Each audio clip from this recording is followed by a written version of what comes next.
Let's talk about markers and the importance of what markers you choose or the lack of importance of it. So these are all the markers that I have.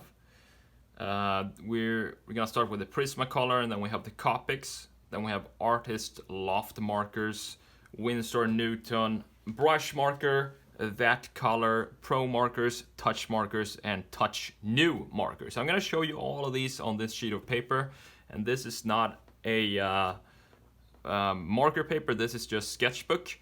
So we're gonna start with Prismacolor, and I'm gonna show you why the brand is not important. The only thing that these have in common is that they are alcohol based. And as you can see, the Prismacolor here has a really thick, bulky nib on one side, and the other side is a fine tip like this, which is not very flexible.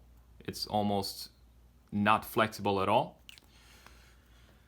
So let's put down some lines.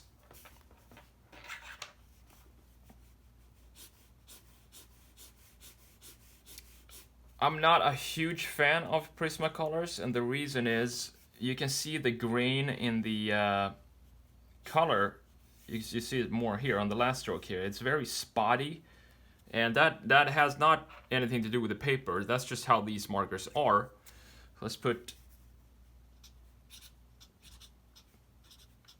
Prismacolor like that. And let's move on to the touch markers. These are some of my favorite markers. Not too expensive.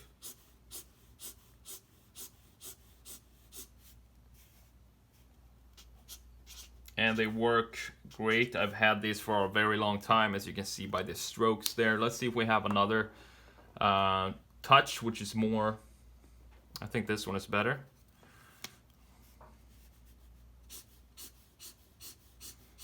As you can see, it's very even and very smooth transition from the strokes, and not much to it. They're not very expensive either. Prismacolors are really expensive.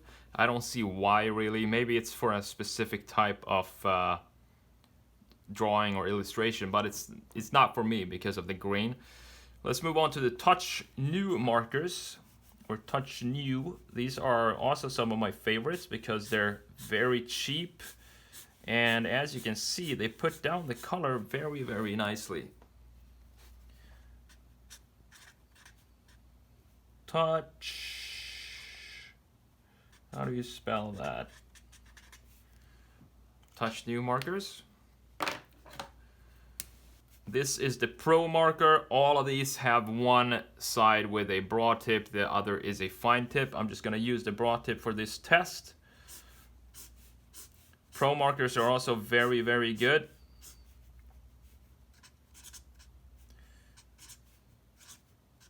Can't spell today.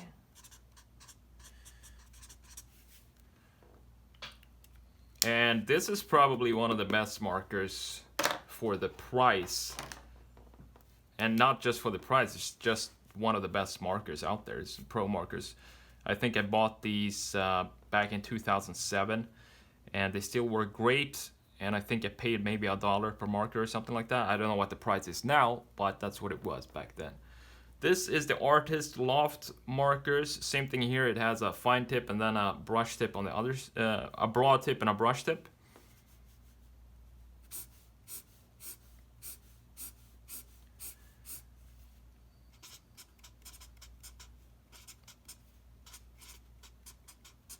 I think you're starting to see the trend here, which is that most markers are just the same, depending, it doesn't depend on how much, no matter of the price. You can still get really good markers for cheap, even though a lot of people prefer to promote some brand or the other. But when you compare them like this, for me at least, I don't really care about the brands. I just care that the marker performs as it should, which means that they have the right color correctness to what it says it is. So if this is a cool gray 4, I want it to be a cool gray 4. I don't want it to be a warm gray or have some warm or blue tones in it. I mean, blue tones is kind of cool gray, but you get the point. So these are Windsor Newton brush markers.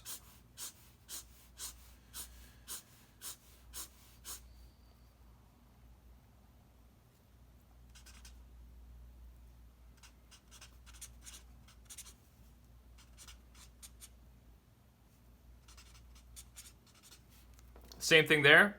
The thing with these is that the brush is kind of stale or stiff, which means you can't really, it doesn't flex that much. So you gotta have the angle right if you want the whole broadness of the brush. These are Copic markers.